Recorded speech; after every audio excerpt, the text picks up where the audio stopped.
দোষ দেওয়ার আগে আমাদের নিজেদের চরিত্রের দিকে আমাদের তাকাতে হবে। আমরা আমাদের ক্ষতি করেছি, অন্তত কয়েকটা ইউনিয়নে 10-11 অবস্থা তাই, 10-11 অবস্থা তাই আমরা আমাদের ক্ষতি করেছি। আমরা এখন 7 মাসে কতটুকু পরিবর্তিত হয়েছি, এখন কতটা পরিবর্তন হওয়া প্রয়োজন, সেই উপলব্ধিতে এখনো ঘাটতি আছে। যারা এখানে এসেছে, যদি আওয়ামী লীগের লোক আসে, তারা যদি আওয়ামী লীগ ছেড়ে আপনার দলে আসে, সমস্যা কি, নিয়ে নেন। আমি সেদিনও বলেছিলাম, যারা এসেছেন তারা আওয়ামী লীগ করলে আওয়ামী লীগ ছেড়ে তওবা তাসিল্য করে আমাদের দলে আসেন, যে আমরা বিএনপি করব। আওয়ামী লীগের পদও থাকবে, এখানেও থাকবেন, ভাব ভালো হলে আবার ওই দিক যাবেন, এইখানে আমার চরম আপত্তি। এগুলো করা যাবে না। দয়া করে বাবারা, ভাইরা, বোনেরা, যারা এটা করে তারা আসলে মুনাফিক। আপনারা এখানে যারা এসেছেন, কেউ কি আর আওয়ামী লীগে ফিরে যাবেন? হাত উঁচু করলেন 5-7 জন, সেদিনও বলেছিলাম। তার মানে কি, কথা বুঝেন না? এইখানে যারা আসছেন তারা কি বিএনপি করবেন? আগে না করলে আজকে করবেন। তাহলে আপনি বলেন যে আজকে থেকে আমরা বিএনপি করবো, আওয়ামী লীগ করলেও আর আওয়ামী লীগে ফিরে যাবে না। আলহামদুলিল্লাহ, সবাইকে ধন্যবাদ জানাচ্ছি। এই জন্য এখানে আমার জাফর ভাই, আব্দুল খালেদ মিয়া সহ সবাই উপস্থিত হয়েছেন। এই যে ঐক্য, আপনাদের নেতৃত্বের মধ্যে যদি ঐক্য গড়ে ওঠে, কর্মী পর্যায়ে মিড লেভেলে ঐক্য গড়ে উঠতে বাধ্য। আপনারা মঞ্চে যদি একজন আরেকজনের ধাক্কা মেরে বক্তব্য দেন, এই সামনের মধ্যে বিভাজন হবে। দয়া করে আপনারা আপনাদের পূর্বসূরির দিকে একটু তাকান, বিএনপিটা কিভাবে করতো। আপনারা 10 বছর আগে তাকান, এখন তাকান। আমরা এখানে কারা আছি? আমার বাড়ি কৃপালপুর, দীপুর বাড়ি শীতালি, বাবলু মোল্লার বাড়ি ওই কুশোবাড়িয়া, জাহিদের বাড়ি পাইকপাড়া, সাদাতের বাড়ি হিতাবপুর, আমার রফিকুল চাচার বাড়ি ফাজিলপুর। আমরা এই যে 3-4টে ইউনিয়ন, আমরা শুল্কর নেতৃত্ব দিচ্ছি। এখন ভোটের সময় যদি চাইয়ে থাকি 2 নম্বর আর 1 নম্বরের ভোটে পাশ করব, এটা লজ্জার না? তাহলে কি দল বৃদ্ধি করতে হবে না? সংগঠন বৃদ্ধি করতে হবে না? মনের চাওয়া না পাওয়ার বেদনা, যেটা এটা বলেছে জাহিদ, বলেছে 5 তারিখের আগে আমরা পলাই থাকছি, মশার কামড় খাইছি, আওয়ামী লীগের দ্বারা নির্যাতিত হয়েছি, আওয়ামী লীগের সাথে মিলে মিশে থেকেছি, তাও মাথা নিচু করে বেড়াতে হয়েছে। এখন বুকের ছাতি খুলে রাস্তায় হাঁটি, সালাম দি, কালাম দি, টিয়ার কাবিখা ভিজিয়ে প্রণোদনা সব ভাগ করতেছি। তারপরে আর কি দরকার? অ্যাডভোকেট আসাদুজ্জামান সাহেব বাংলাদেশের সর্বোচ্চ ক্ষমতা ভোগ করছে, আপনাদের শুল্কবাহিনীর মধ্যে উন্নয়নের ধারায় ধাবিত করেছে। সমস্ত শিক্ষা প্রতিষ্ঠানে আমরা ম্যানেজিং কমিটির একটা পরিবর্তন এনেছি। আপনারা বুঝতে পারছেন না এখনো। এই উন্নয়নের ধারায় যদি আপনি আপনাকে সামিল না করতে পারবেন, আপনি পিছিয়ে পড়বেন। আগামী দিন ইনশাআল্লাহ আমরা শৈলকুপাকে নেতৃত্ব দেব। অ্যাডভোকেট আসাদুজ্জামানের নেতৃত্বে শৈলকুপা অনেক দূরে এগিয়ে নিয়ে যাবে। আমার প্রশ্ন হচ্ছে, 11 নম্বর আবাইপুরা, 10 নম্বরে আমি একদিকে কেন সময় দেব? আমরা তো অন্য অন্য জায়গায় কাজ করব। আপনারা যারা ইউনিয়নে রয়েছেন, নেতৃত্বের প্রতি বিনীতভাবে আমি নির্দেশনা দিতে চাই, বিনীতভাবে অনুরোধ করে গেলাম, আপনারা প্রত্যেকেই আয়নার সামনে দাঁড়িয়ে তাকায় দেখবেন আপনার মধ্যে কোন কোন দোষটা আছে। সেই দোষ বাদ দেবেন, ভালো কাজ করবেন, মানুষের দ্বারে দ্বারে যাবেন, আর নিজেদের মধ্যে কোনো কাজে সরাসরি দেখতে চায় না। সকলকে এই মেসেজ দিয়ে আগামী দিনের শৈলকুমার যে কোনো প্রোগ্রামে আপনাদের স্মরণ উপস্থিতি কামনা করে আমি আমার বক্তব্য শেষ করছি। আল্লাহ হাফেজ, বাংলাদেশ জিন্দাবাদ। দর্শক, 10 নম্বর বগুড়া ইউনিয়নের বিএনপির সাধারণ কর্মী সভা অনুষ্ঠিত হচ্ছে, সেটা আপনারা দেখতে থাকুন। সভাপতি, আপনাদের প্রিয় নেতা জনাব আউল বিশ্বাস সাহেব এখানে উপস্থিত আছেন। আপনাদের সকলের প্রিয় নেতা 11 নম্বর আবাইপুর ইউনিয়নের কৃতি সন্তান, সবচেয়ে দূর সময়ের যে কঠিন নেতৃত্ব দিয়েছে, দূর সময়ের যে মনোনয়ন ছিল উপজেলা চেয়ারম্যানের, সোনা শিকদারের মৃত্যুর পরে ওনার স্ত্রীর এগেনস্টে যে মহামারী, যে দুর্ভিক্ষ, যে নেতা কর্মীদের ফোন বন্ধ ছিল, যে আপনজন অনেক সময় আজকাল তার পাশে বসার জায়গা নেই, সেই সময় যে প্রার্থী ছিল আপনাদের সেই প্রিয় নেতা জনাব অ্যাডভোকেট হুমায়ুন বাবুল ফিরোজ এখানে উপস্থিত আছেন। উত্তর ইউনিয়নের অত্যন্ত দক্ষ, নিরলস পরিশ্রমী আপনাদের প্রিয় নেতা জনাব রাকিবুল হাসান খান দীপু সহ সফর সঙ্গী নেতৃবৃন্দ উত্তর ইউনিয়নের নির্যাতিত প্রত্যেক ওয়ার্ডের নিপীড়িত মানুষের এক অংশ, আসসালামু আলাইকুম। বক্তৃতা আমি বেশি দেব না, শুধু দুটো কথা বলবো, ভালো করে একটু খেয়াল করে শুনবেন। অনেক বক্তব্য শুনে শুনে উত্তপ্ত হয়ে যায় মন, উত্তপ্ত হয়ে যায় সামনের মানুষ। এখানে শুরু থেকে যে সমস্ত বক্তৃতা দিচ্ছে যে সমস্ত নেতৃবৃন্দ, এখনো আমরা পাখি নেই। 17 বছর দুর্ভিক্ষ অতিক্রম করে যারা বিএনপি লালনকারী ধারণকারী যারা নেতৃত্ব দিয়েছে, তারা আমরা সকলে মিলে যে বক্তব্য দিচ্ছি, আওয়ামী লীগ যারা বিষাক্ত আওয়ামী লীগ, যারা ক্ষতিকর আওয়ামী লীগ, যারা নেতৃত্ব আওয়ামী লীগ, সেই আওয়ামী লীগ কেন আপনার আমার পাশে থাকবে? প্রশ্ন হলো একটা, যে আওয়ামী লীগ সাধারণ মানুষের জনদাতা আওয়ামী লীগ, হত দরিদ্র আওয়ামী লীগকে উপকার করেন, সাহায্য দেন, সুবিধা দেন, তাদেরকে আপনার সুতোই ভালো করে কাটেন। যারা আওয়ামী লীগের, যারা এই এলাকার চেয়ারম্যান হবে, যারা উপজেলা চেয়ারম্যান হবে, যারা অন্যান্য বড় বড় কাজ করবে, এদেরকে প্রাধান্য দিয়ে এদের সাথে যদি কৌশল করে সামাজিকতা করেন, ইউনিয়ন রাজনীতি করেন, চেয়ারম্যান হওয়ার জন্য করেন, নানান রকম পলিসে থাকতে পারে, সেই জায়গা থেকে দয়া করে সরিয়ে আসেন। কথা লেগে একটা আরেকটি কথা বলবো, আসাদ সে মনোনয়ন পাবে কি পাবে না, এই বিষয় নিয়ে কোনো সন্দেহ নাই, এইটা কোনো সন্দেহ নাই। যদি কথা বলেন, এই যদি আর আনবেন না। আসাদ সাহেব এই জায়গার একেবারে স্থায়ীভাবে সে আরো মনোনয়ন দেবে মানুষের। যে সমস্ত কথা ডানিবাদ থেকে বলতেছে, এরা যদির মধ্যে যাবেন না। আসাদ সাহেব আমাদের একমাত্র নেতা, তারেক রহমান সাহেবের উপদেষ্টা, তারেক রহমানের ফ্যামিলির মানুষ। খালেদা জিয়া, তারেক রহমান, বিএনপির বাংলাদেশের যত নেতাদের ক্ষতিগ্রস্ত মামলা অবৈধ ফ্যাসিস্ট সরকারের, সে সমস্ত মামলার পরিচালনা করেছে সে। প্রধান বিচারপতি রিফাত আহমেদ আর অ্যাডভোকেট আসাদ সাহেবের এক চেম্বারের মানুষ। অনেকেই সাধারণ মানুষ ভিতরকের হাড়ির খবর জানেন না।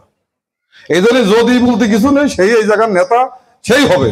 আরেকটি কথা বলবো, আমাদের প্রিয় নেতা জনাব তারেক রহমান, এই পার্টির যে মহানায়ক, উনি যেটা বলতেছে আমরা সেটা করতেছি না।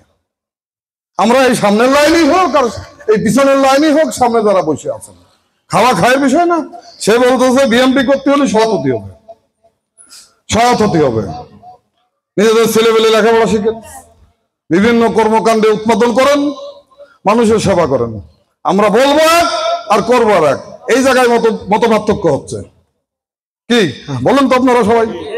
সৎ হতে হবে, আমরা আমাদের বলা কওয়ার সাথে কাজের মিল থাকতে হবে।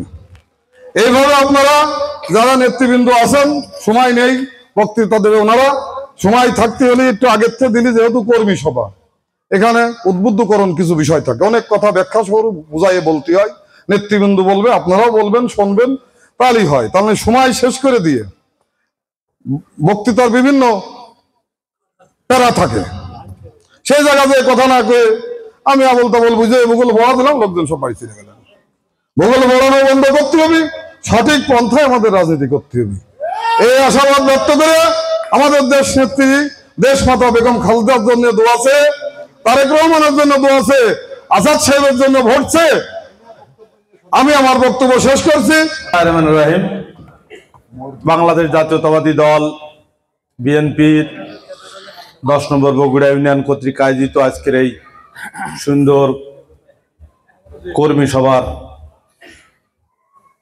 সম্মানিত সভাপতি, ইউনিয়ন বিএনপির সভাপতি জনাব আব্দুল আওয়াল বিশ্বাস, প্রধান অতিথি আমার বন্ধুবর থানা বিএনপির সাধারণ সম্পাদক অ্যাডভোকেট হুমায়ুন বাবর ফিরোজ, উপস্থিত আছেন জেলা বিএনপির যুগ্ম সম্পাদক, পাশের ইউনিয়নের কৃতি সন্তান, পাশের ইউনিয়নের সাবেক চেয়ারম্যান জনাব রফিকুল ইসলাম, উপস্থিত আছেন থানা বিএনপির সংগ্রামী যুগ্ম সম্পাদক, সাবেক ছাত্রনেতা, আমাদের পাশের ইউনিয়ন আবুল হোসেন মোল্লা সহ ছাত্রদল, যুবদল, স্বেচ্ছাসেবক দল, শ্রমিক দল, কৃষক দলের নেতৃবৃন্দ এবং সামনে বসা আমাদের ইউনিয়নের প্রত্যেকটা গ্রামেরই সকল মুরব্বীবৃন্দ এবং সকল নেতৃবৃন্দ, সবাইকে সালাম, আসসালামু আলাইকুম। বক্তৃতা আসলে দেওয়ার সময় নেই, ফিরোজ বক্তব্য দেবেন। আমি আমার সম্পর্কে দু একটা কথাবার্তা এখানে উত্থাপিত হয়েছে, আমি এই ইশারা ইঙ্গিতে যতটুকু বুঝেছি আর কি, আমি ওইদিকে কোনো উত্তর দেব না, আমার উত্তর দেওয়ার ইচ্ছা নেই। তার কারণ তারা আমার প্রতিপক্ষও নয়, রাজনৈতিক প্রতিদ্বন্দ্বীও নয়, তাদের সাথে আমার এই বিষয়ে কোনো দ্বিধাদ্বন্দ্ব নেই। এখানে রবিউল ভাই যে বক্তব্য দিয়েছে সেটাও কি বক্তব্য দিয়েছে সেটাও আমি বুঝি, কিন্তু রবিউল ভাইয়ের কাছে আমি একটা প্রশ্ন করবো, আপনি এখন কি করতেছেন সেই প্রশ্নটা আপনার কাছে, আপনি বুকি হাত দিয়ে বলেন যে বিএনপির জন্য আপনার এখানকার যে যে জোর গলায় আপনি কথাটা বললেন সেটা আপনি কি এই বগুড়া ইউনিয়নে বিএনপির কি উপকারটা এখানে হচ্ছে, যারা সর্বোচ্চ আওয়ামী লীগার এই 12 বছর এই 15 বছরের ভিতরে সবচেয়ে বেশি সময় এখানে রাজত্ব করেছেন নজরুল ইসলাম বিশ্বাস, সেও এখানে বিএনপির লোকজনের উপরে নির্যাতন করেছে। সর্বোপরি কি শিমুল সাহেব এখানে নেতৃত্ব, সেও বিএনপির লোকজনের উপরে নির্যাতন করেছে। আওয়ামী লীগের লোকের উপরে এরা নির্যাতন করিনি, বিএনপির লোকই ঘুরে ফিরে এসে নির্যাতিত হয়েছে। এই শিমুল সাহেবের আমরাই নির্যাতিত হয়েছি। আমার এক চাচার পা এখন পর্যন্ত সে হয়তো খোলা, সে কৃষক দলের নেতা রশিদ, আমরা হয়েছি। তা আপনি বক্তৃতা দিলেন, আপনারা একটু এইভাবে দেন বক্তৃতাটা, কিভাবে দিলেন এই এলাকা এই বগুড়া ইউনিয়নে যারা বিএনপি করে তারা সাক্ষী, আমি কোনো ইয়ে করবো না। আপনার কাছে আপনার এভাবে দল করছেন, এভাবে করলে দল কতটুকু আগাবে? আপনাদের হাতে যেহেতু নেতৃত্ব ইউনিয়নের, এখানে আওয়াল বিশ্বাস এবং জামির সাহেব এখানকার সভাপতি সেক্রেটারি, তারা বক্তৃতা দেবে। শামীমের বক্তৃতার আমি কোনো ইয়ে ধরবো না। এখানে শামীমের গ্রামের অনেক লোক আছে, তারা বিচার করবে, আমি এটা তারা বলবে। আর আপনারা ইউনিয়নের লোককে কি করবেন সেটা আপনাদের ব্যাপার। আমি বক্তৃতা দিতে চাই না, আপনাদের কাছে একটা যারা থানা নেতৃবৃন্দ আছে একটা মেসেজ আমি দিতে পারি যে ইউনিয়নে অন্য কোনো গ্রুপ ইনশাল্লাহ নেই, একজন লোকও পাবেন না খুঁজে অন্য কোনো গ্রুপ করার মতো, এটা আমি কথা দিতে পারি। একজন লোক অন্য কোনো গ্রুপ নেই, একজন লোক ওই অন্য কোনো জয়ন্ত গ্রুপ করার অন্য কোনো গ্রুপ এখানে নেই। এই শৈলকু ভাই, হয়তো আমাদের মধ্যে সামাজিক রেশারেশি এটা ওটা থাকতে পারে। আমি এই কথা বলে আমি আপনাদের কাছে বলবো যে আপনারা আসুন, আমরা বিএনপি করি, আমরা রাজনীতি করি। এই বিএনপি করতে যে কে কতটুকু ত্যাগ তিতিক্ষা করেছেন, কে কখন মিছিল করেছেন, মিটিং করেছেন, সব কিন্তু আমি জানি। আমি এর আগেও বিএনপি সেক্রেটারি ছিলাম, এখনো বিএনপির নেতৃত্ব দিচ্ছি। 5ই আগস্টের আগেও বিএনপির নেতৃত্ব আমরা দিছি। জানি কে কতটুকু এই ইউনিয়নের লোক কে কে করেছেন। আমার সে মুখস্থ আর কেউ নেই, আমি মনে করি। আমার খুব মুখস্থ, কে কোথায় মিছিল করেছেন, কোথায় মিটিং করেছেন সব জানি। কে কথা বলে যেহেতু ফিরোজ বক্তব্য দেবে, আসলে আমার কিছু কথা ছিল আমি বলতে পারলাম না। আমি আপনাদের কাছে আরো একদিন সময় নিয়ে বক্তৃতা করব। আমি আপনাদের কাছে বলবো, আপনারা এই সমস্ত কাজ না করে আসেন, বিএনপিটা করি, বিএনপিকে সুসংগঠিত করি, আসাদ ভাইয়ের হাতকে শক্তিশালী করি। আপনি চেয়ারম্যান হবেন কি করে? আপনি মাতব্বর 17 বছর ছিলেন, কিন্তু আওয়ামী লীগের মাতব্বর ছিলেন, এখন বিএনপির মাতব্বর সাজার চেষ্টা করতেছেন। শৈলকুপার মাতব্বর সাজার চেষ্টা করেন, বাংলাদেশের মাতব্বর সাজার চেষ্টা করেন। জাতীয় নির্বাচন হোক, আমাদের নেতা জেনারেল এমপি হোক, মন্ত্রী হোক, আপনারা মাতব্বরি করেন, মেম্বারিগিরি করেন, চেয়ারম্যানিগিরি করেন। তা না করে আপনারা আল ঠেলার মতন ঠেলাঠেলি করতেছেন। যে মাইক পাই সেই তার মনের দুঃখে তার ত্যাগ তিতিক্ষার কথা বলে। শৈলকুপার রাস্তায় রাজপথে 20 জন 17 জন মিছিল করলে আমি একজন। আমাকে কি আপনারা দিয়েছেন? আমার দায়িত্ব দিয়েছেন এই জায়গায় বক্তব্য দেওয়ার, আপনাদের সাথে কথা বলার। আমি ছাত্রত্ব আছি, আমি ছাত্র দলের নেতা আছি। আর কি দিয়েছেন? এসব ক্ষোভ ঝেড়ে ফেলুন, মাথা থেকে কুবুদ্ধি সরান। সামনে জাতীয় নির্বাচন হবে, আচাচ্ছে এমপি হবে, তারপরে যার যার আশা সেই পূরণ করেন। ভাগ্যে যদি থাকে, আমার মনে হয় আচাচ্ছে আপনাদের সেই আশা পূর্ণ করবে। আমাদের এই জায়গা যারা উপজেলা নেতৃবৃন্দ আছে তারা অনেক বিজ্ঞ, তারা সাবেক ছাত্র নেতা এই টেবিলে যারা বসে আছেন, তারা জানে কিভাবে রাজনীতি করতে হয়, কোথায় কাজ দিয়ে রাজনীতি করাতে হয়। এগুলো তারা জানে, বোঝে, অতএব ঠিক সেইভাবেই রাজনীতি করেন। নেতাদের নেতৃত্ব মানে রাজনীতি করেন। একজন কুদাল নিয়ে যায় আলকে, সবাই ভালো হন, সবাই সুমতে। এই 10 নম্বর বগুড়া ইউনিয়নের বাইরে আর কোথায় পালাবো? তারপরে যেভাবে কায়দা কৌশলে থাকিছি, চেষ্টা করেছি ধরা না পড়ার জন্য। এভাবেই আমাদের চলতে হয়েছে। এখন ওই জন্য যদি আমি আমার বিএনপি ভাইকে দাগি করে প্রতিযোগিতায় যেন থাকি, দল ধরবো, সবার আগে উঠে যাবো, আমি সভাপতি হবো, সেক্রেটারি হবো, আমাকে সবকিছু হয়ে যান, অসুবিধা নেই, তবে সৎ পথে থাকতে হবে। এই বলে আমি আমার বক্তব্য এখানে শেষ করছি। আল্লাহ হাফেজ। ধন্যবাদ জনাব রফিকুল ইসলাম মিয়াকে। এবারে বক্তব্য রাখার জন্য আহ্বান করছি শৈলকুপা পৌর ছাত্র দলের বিপ্লবী সদস্য সচিব 10 নম্বর বগুড়া ইউনিয়নের কৃতি সন্তান জনাব রাকিবুজ্জামান রকিকে। বিসমিল্লাহির রহমানির রহিম। বাংলাদেশ জাতীয়তাবাদী দল শৈলকুপা 10 নম্বর বগুড়া ইউনিয়ন কর্তৃক আয়োজিত আজকের এই বিএনপি কর্মী